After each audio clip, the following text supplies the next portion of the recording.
Concept. Oh, yan nga yun. Yan ginawa. Ito yan, ito yata yan siya. Nakukuha sa ano yan, di ba? Yan. Ito daw po yung Desert Rose. Ito yung pinagkuna ng konsepto ng building na ito. Wala ang design Desert Rose. Dito pala kinuha. Yung sa dito. Dito lang yan makita. Dito daw lang po yun makikita sa Middle East, sa disyerto ng Qatar. Ibig sabihin, mahal pala ito kung nakakuha ito. Oo, mahal yan bro. Desert Rose. Bawal nga yan sa amin. Parang kaliba lang eh. Ayan po. Pero may nabibiling yan di ba? Ito yata, binibenta yun. Wala, grabe. Hindi ako yan. Ito lang nakita kong Desert Rose na nilagay na bawa ng bato. Ibinebenta po ito, sir. Magkano po, sir, ang ganito? Yung maliit po, 100. Yung pinakamalaki, 320. Yun daw po ang presyo. Ito daw pong maliit ay 100 riyal. Yan daw pong malaking ganyan ay 300 riyal. Original talaga yung ganyan. Yan po ang tinatawag na Desert Rose. Sir, matanong ko, sir, yung Desert Rose, ano yung bato? Opo, bato siya, gawa ng gypsum, barite, tsaka yung sand. Para siya yung stalactite sa cave, di ba ganun? Ito, it takes like 100 years to form also. Sa desyerto. Sa ilalim. Thank you, sir. 5 to 6 meters po. 5 to 6 meters. Ito pa po ang isa nating makikita dito sa Qatar National Museum. Kung mapapansin po natin ito po ay isang mask ng babae, maskara ng mga babae, pantaklob sa kanilang mukha. Pero ito din daw po ay sumisimbolo sa unahan o harapan ng barko, na sumisimbolo sa pagdating ng mga Qatari citizens sa lugar pong ito.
section pong ito ay marami silang ipinapakita. Ito po yung sandy desert ng Qatar. May mga ibon, mga uod, ahas na nabubuhay po dito sa desyerto ng Qatar. May mga daga, iba't ibang klase ng hayop. Ayan, yan po ang sikat na oryx. Yan po ang national animal ng Qatar. Siya po ay parang usa, parang ganun po, pero oryx. Makikita po natin yan sa buntot ng eroplano ng Qatar Airways.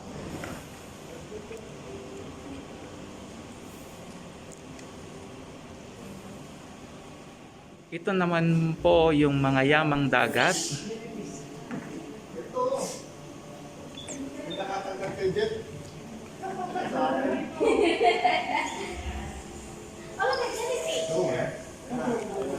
Yan.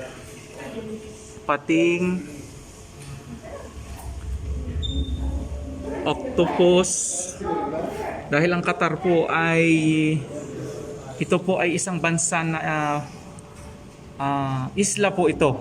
Hindi naman totally isla, pero mostly ay siya ay napakalapad ng kanyang coastline. Yan. Ang tawag po sa amin yung kulay itim na yan ay salungo. Na yan po ay kapag nakakatusok sa paa, ang kailangan gawin para matunaw ay budbudan po ng asin at saka po ng kamyas o kaya kalamansi. Matutunaw po yan. Ihi lang. Ihi lang. Then ito po yung pawikan. Lang yan yung mga nila dito. O sea creatures dito. Nakita sa Qatar. Yan po yung dugong. Then mayaman din po ang Qatar sa mga ibon. Sari-saring klase po ng ibon.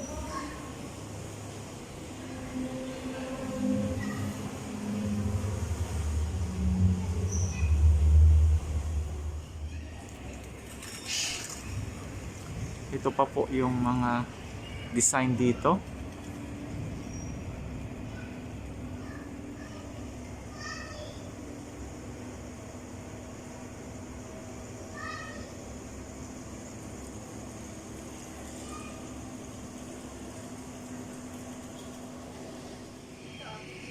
Papasok po tayo sa archaeology section ng museum na ito. Saan ay ating makikita ang iba't ibang artifacts na makikita dito, natagpuan dito po sa Qatar. Pagpasok niyo po dito ay bubungad sa inyo itong wall na ito.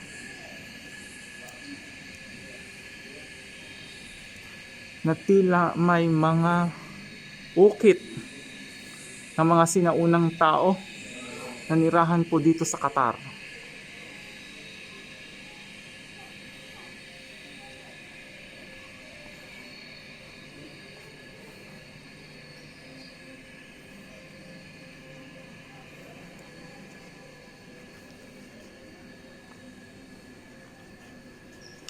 Pinapakita po dito yung mga stones na recover.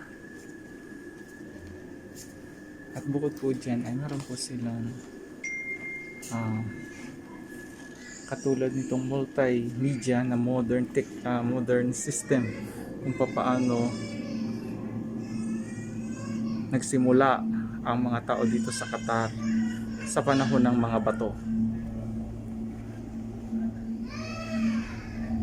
Yan. Yung mga artifacts.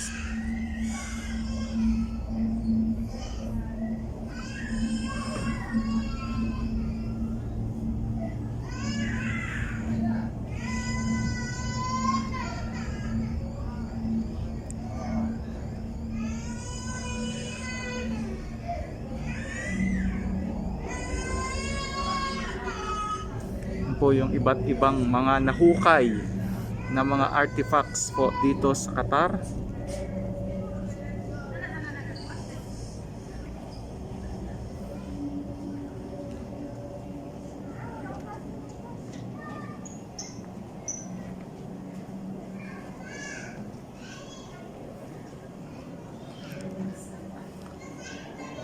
hanggang sa mga jars. Makita po natin may mga jars po dito.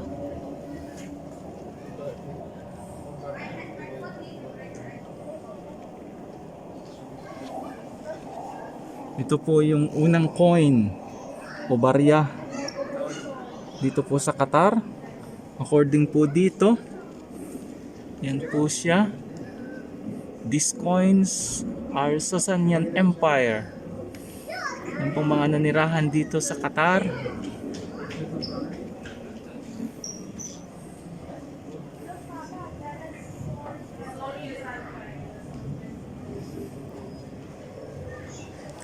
Po yung mga jars, mga gamit ng mga sinaunang nanirahan dito po sa Qatar. Makikita po natin ay napakayaman po ng kasaysayan ng bansang ito. Hanggang sa mga jewelries, yan po, na ginamit ng mga sinaunang tao. Hanggang sa mga barya, mga gamit na pangkusina.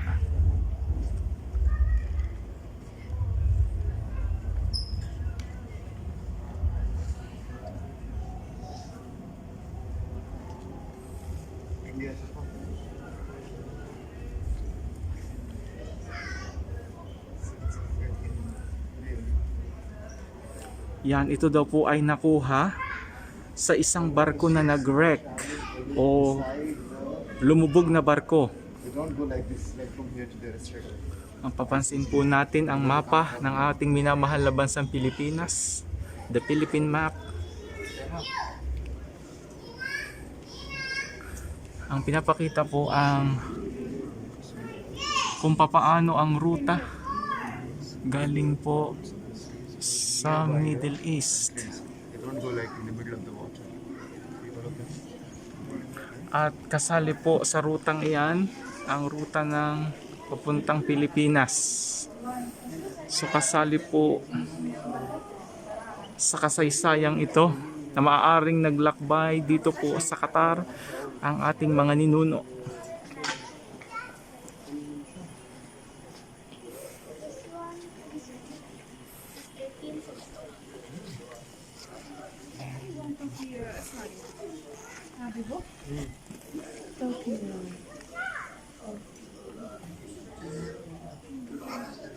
Ito po yung loob. Yan. Ito po yung mga karaniwang gamit ng mga Qatari sa kanilang paglalakbay kapag sumasakay ng camel.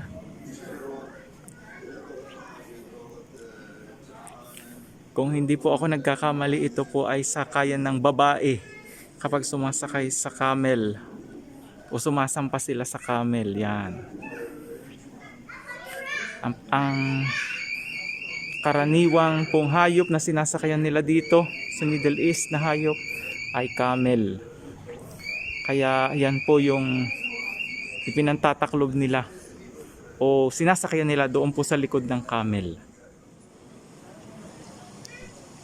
Yan, pinakikita po dito yung kung paano namuhay ang mga sinaunang Qatari.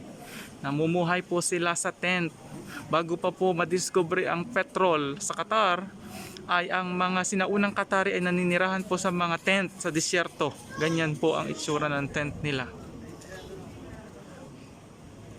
At ito po yung uri ng textile o tela dito po sa Middle East. Dito po ay ipapakita ko sa inyo yung tela po ng kanilang tent. Ito po yung tela ng kanilang tent. Kung mapapansin po niyo, kulay itim. Yan po yung ginagamit nila dito na kahit umulan, arawin, umulan pa kahit umulan, hindi tumutulo. Ganyan po katindi yung tela na ginagamit po sa tent ng mga Qatari. Hanggang mapapansin po ninyo yung mga tela nilang ito, parang kahalin tulad ng tela sa Ifugao, yung kulay.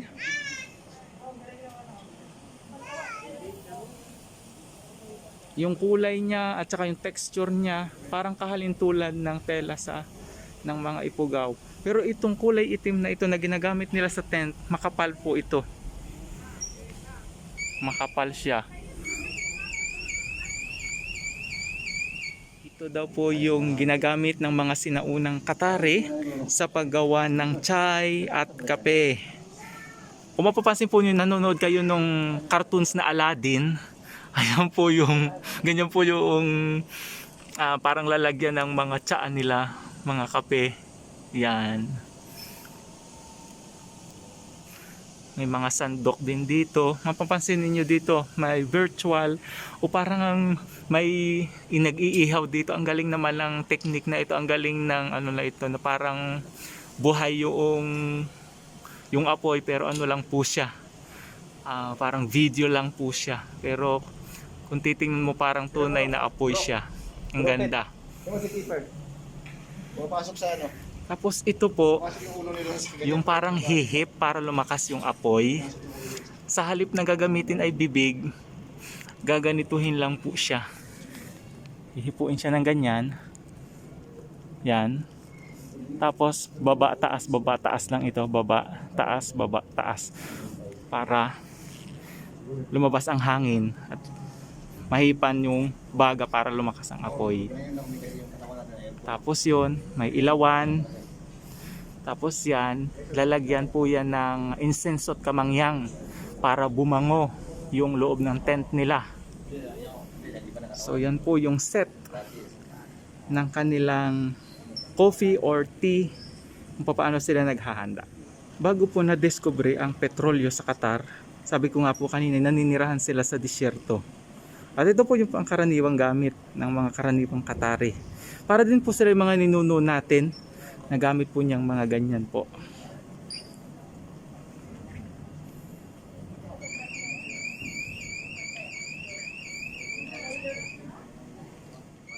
Isa sa pinaka-unique na feature ng museum na ito ay itong pababa ng hagdan na ito na nagpapakita ng iba't ibang weaving o iba't ibang style o kulay ng tela na ginagamit ng mga Qatari.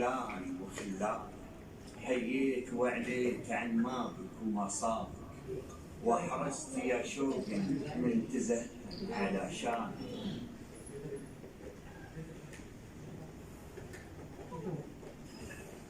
العيون من قافتك لا تخليني أزهم وبيشم لجنة. Dumating din sa pagkakataon na ang mga Qatari ay namuhay din o tumira sa mga tahanang bato. At ito po yung mga design ng kanila pong mga tahanan o ng mga bato na kanila pong inilalagay sa dingding ng kanilang mga tahanan. So may mga Qatari pong tumira na sa malalaking mga syudad o bayan at sila po'y natuto ng gumamit ng bato sa kanila pong pagtatayo ng kanilang mga tahanan. At ito na po yung mga ilan sa mga naging gamit nila sa kanilang tahanan. Yan. Hindi po nawawala ang lalagyan ng insenso dahil ang mga Qatari po ay ang mga Arabo ay mahihilig sa pamango. Ilawan. Yan pong lalagyan ng yan pong takurin na yan. Nasa pong simbolo ng mga Arabo. At yung pong tasa na yan, tasa na wala pong tangkay. Yan po yung ginagamit ng mga Arabo sa pag-inom nila ng karak tea.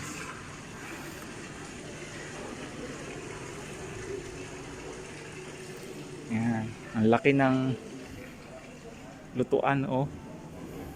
Yan. Mga plato. Yan. Ang laki po ng lalagyan ng pagkain. Yan. Meron din po sila dito nitong bayuhan po.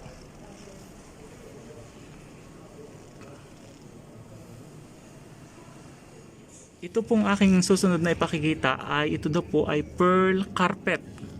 At ang sabi po dito, pearl carpet of Burada is a rare treasure. It's embroidered with around 1.5 million Basra pearls. Ito po ang isang karpet na naglalaman ng 1.5 million na mamahaling mga perlas. Yan po ang itsura. Narito po yan sa Qatar National Museum.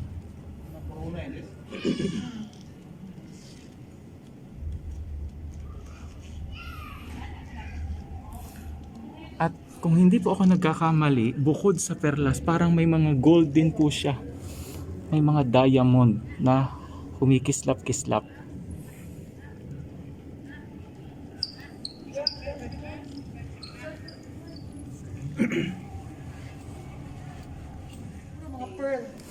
Ito po ang section naman na nagpapakita ng mga corona na gawa po sa hindi po coronavirus kundi totoo pong corona, kayamanan po ng Qatar.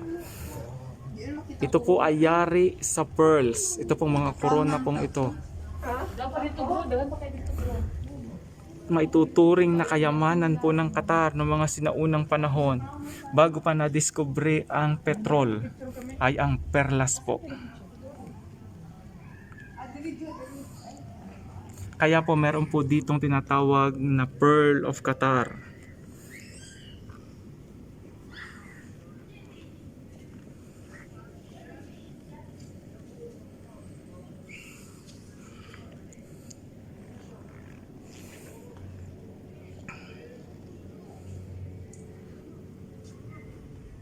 Ang mga Qatari po ay mahihilig din sa mga baril. Yan po yung kung mapapansin po ninyo sa mga movies na ang team po ay sa mga desierto o kaya ay dito sa Middle East. Ganyan po yung mga baril na ginagamit po doon sa mga pelikula. Pero sa katotohanan po, ganito talaga yung mga baril na ginagamit ng mga sinaunang Arabo.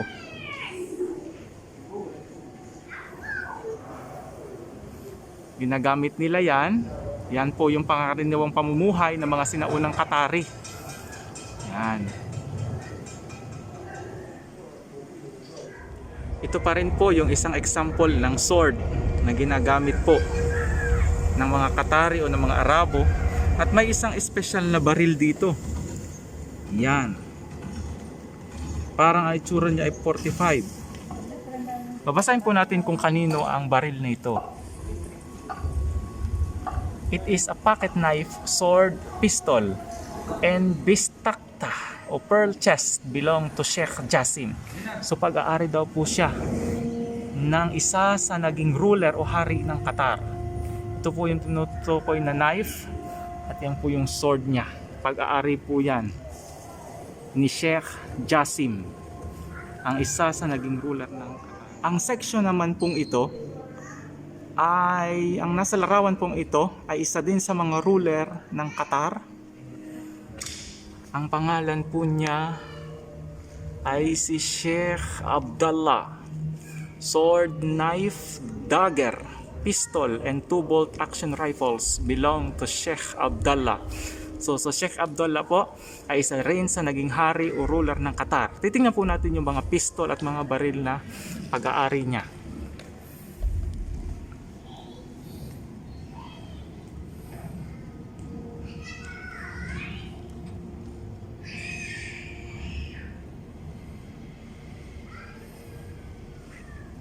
Yan. Ito po ay isa rin sa karaniwang punyal o maliit na espada o maliit na kutsilyo o panaksak na ginagamit ng ito po yung kanyang sword. Iba na po yung design ng kanyang sword. Hindi na po yung masyadong baliko, medyo tuwid na po siya. At ito po yung ilan sa kanyang mga medal.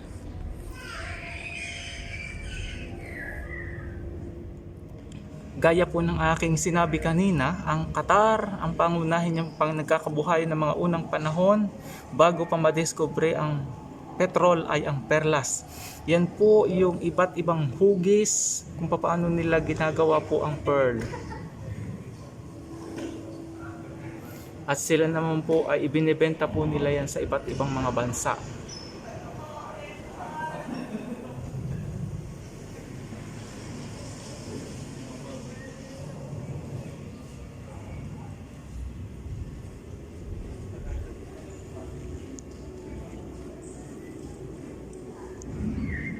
Ipinakita po doon sa section na yun kanina na yung pangunahing produkto po ng Qatar bago magkaroon ng petrol dito po sa Qatar ay yung pong pearl. Subalit ng taong 1929 ay nag-collapse daw po ang pearl industry ng Qatar at sila naman po sa biyaya ng Diyos ay pinagkalooban ng petrol. At ito po yung mga gamit na ginamit sa pagdidredging po ng kanilang petrol. Pinagpala po talaga ng Diyos ang Qatar. At ito po ay ilan sa mga gamit sa pagdidredging po.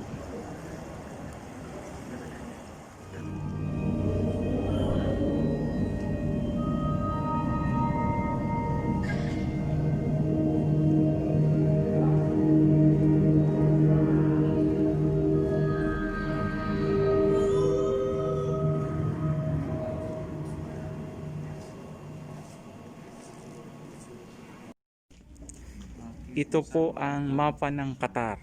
Yun. Doon po sa Corniche Yung Qatar House. nag-start lahat. Yun yung Sheraton nasa dulo. Yan po, ganyan po nag-start yung Doha, Qatar. Ang Villaggio is... Yan yung basurahan. Yan po yung map ng buong Qatar. Pinapakita po kung paano nag-develop ang bansang Qatar. 90s pa lang, 2000. 90s lang to. 90s lang. Kaya pala wala na, no? Yun Wala po, pa Villaggio. yun po yung Sheraton Hotel, ang kauna-unahang hotel dito po sa Qatar. 90s lang ba to? Lusail to eh. Ay. Doon Lusail. Ay, doon Lusail. 80s na siya nagawa ngayon. Wala pang ano bago, anong luma. Sheraton 80s. Ay, napaslilitaw na Sheraton. Yun. 80s, 1980s po sa kauna-unahang pagkakataon nagkaroon ng hotel sa Qatar in the year 1980. Galing no, ano? Ito po yung torch na ginamit sa Doha Asian Games 2006. Yan po siya, yung nagsindi ng malaking torch po doon sa Aspire. Ito po yung sobre ng pagkapanalo ng Qatar sa World Cup 2022 FIFA. Ang akin pong ipapakitang ito ay isang watawat, the 2012 flag. The flag of Qatar has a unique maroon color. Yes. Unlike the flags of most Gulf states, which use bright red, its proportions are unusual, with its width being more than twice its height. The flag's specific color and dimension were refined and accredited in 2012. Ito po yung flag ng Qatar.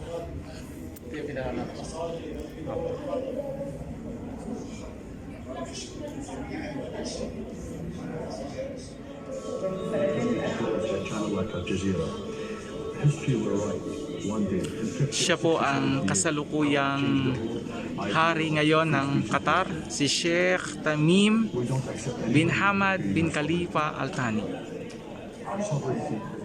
Ito po yung larawan ni Sheikh Tamim bin Hamad bin Khalifa Al Thani noon pong magkaroon ng blockade.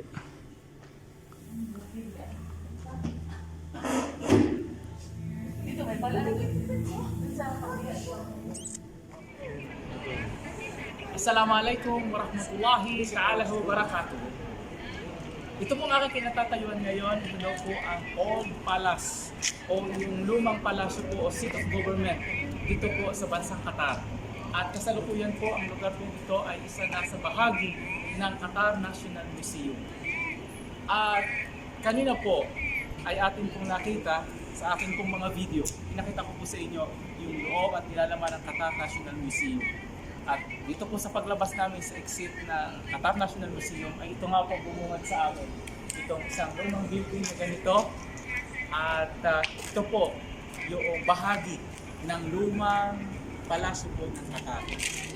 Kung kayo po ay nandito po sa bansang Qatar, kayo po ay aking imbitahan. Mas bisitahin po ninyo ang Qatar National Museum. Assalamualaikum warahmatullahi ta'ala wabarakatuh.